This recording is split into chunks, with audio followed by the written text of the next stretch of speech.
Radhe Radhe friends, कैसे हैं आप सभी लोग। आशा करती हूँ अच्छे होंगे। आज मैं आपको बताऊंगी कि मीराबाई की मृत्यु कैसे हुई थी। एक तरफ जहां हम देवताओं की चर्चा हमेशा कारनामों से जोड़कर करते हैं, वहीं राजा रानियों के किस्से हमेशा शौर्य और समृद्धि से जोड़कर देखे जाते हैं। वहीं हिंदुस्तान की एक रानी ऐसी थी जो थी तो मानव, लेकिन उनकी बात हमेशा दैवीय महत्व के साथ ही की जाती है। ये रानी थी मीराबाई, जिन्हें बहुत ऊंचा दर्जा प्राप्त है। मीराबाई को कई जगहों पर पूजा जाता है और कहते हैं कि उनके आसपास रहने वालों को कई चमत्कार देखने को मिले थे। मीराबाई मेवाड़ की रानी थीं और श्री कृष्ण की भक्त भी थीं। उन्हें अधिकतर लोग यही मानते थे कि वो दिव्य थीं और श्री कृष्ण में ही विलीन रहती थीं। आज हम आपको मीराबाई से ही जुड़े कुछ जानकारियाँ देंगे। मीराबाई को कई लोग संत मीरा भी कहते हैं और वो 16वीं सदी की कवित्री भी थीं, जो भक्ति रस के बारे में काफ़ी लिखती थीं। वो जन्म से ही राठौर राजपूत थीं और कट्टर परिवार की होने के बाद भी उन्हें निडर और सामाजिक माना जाता रहा।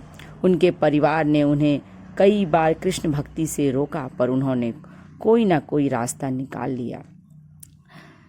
मान्यता है कि मीराबाई ने कृष्ण भक्ति के लिए तुलसीदास से उपाय पूछा था। हालांकि इसका कोई ऐतिहासिक उल्लेख तो नहीं मिलता है, लेकिन ऐसा माना जाता है कि मीराबाई को जब उनको कृष्ण भक्ति करने को मना किया गया, तो उन्होंने तुलसीदास को ही गुरु मानकर उनसे पत्रों के जरिए संवाद किया और अपनी दुविधा का जो भी है वो उपाय मांगा। तब तुलसीदास ने उन्हें राम भक्ति करने को कहा और उन्होंने राम को लेकर भजन लिखना शुरू कर दिया।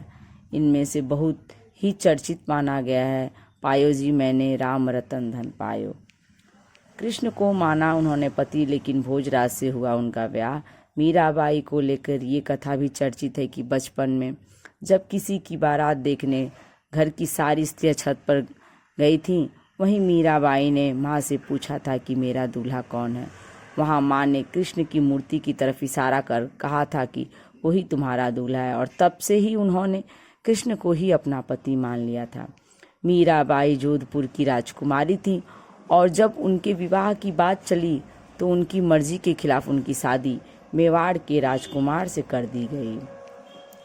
श्री कृष्ण की भक्ति की बात करे तो ना ही मीराबाई के परिवार वालों को ये पसंद था, ना ही उनके ससुराल वालों को। माना जाता है कि वो घंटों एक ही मंदिर में कृष्ण की मूर्ति के सामने नाचती रहती और ऐसे में उन्हें विष लोक जो लाज की कोई चिंता नहीं थी। ऐसे में उनके ससुराल वालों ने कई बार उन्हें विष देकर मारने की कोशिश की और कई बार तो सांप से कटवाने की कोशिश की, लेकिन उन पर इसका कोई असर नहीं हुआ। शादी के कुछ साल बाद ही मीराबाई के पति का देहांत हो गया और उस वक्त उन्हें सती करने का प्रयास किया गया, लेकिन वो नहीं मानी और वो कभी वृंदावन तो कभी द्वारका गईं। मीराबाई की मृत्यु को लेकर के इतिहासकारों के बीच में कई मतभेद है। कोई कहता है कि उन्होंने द्वारका में देह त्यागी थी और किसी के अनुसार तो वो वृंदावन में थी। मीराबाई को लेकर ये लोक कथा प्रचलित है कि उन्होंने देह त्याग किया था, लेकिन उनकी मृत्यु नहीं हुई थी। प्रचलित कथा के अनुसार कृष्ण जन्माष्टमी के ही दिन मीराबाई घंटों तक कृष्ण मंदिर में नाचती गाती रही थी और उनकी भक्ति देख पूरा माहौल दिव्य हो गया था।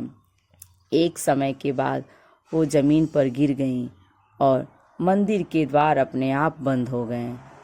जब कुछ क्षण बाद वो खुले तो दिव्य रोशनी चारों ओर फैल गई। लोगों के अनुसार उस वक्त बांसुरी की मधुर तान बज रही थी और मीराबाई की साड़ी कृष्ण की मूर्ति से लिपटी हुई थी। मीराबाई मरी नहीं थी, बस वो भगवान कृष्ण की मूर्ति में विलीन हो गई थी, उसमें समा गई थी। यदि ये आपको वीडियो अच्छी लगे तो लाइक करें और यदि मेरे चैनल पर नए हैं तो इसे सब्सक्राइब करें।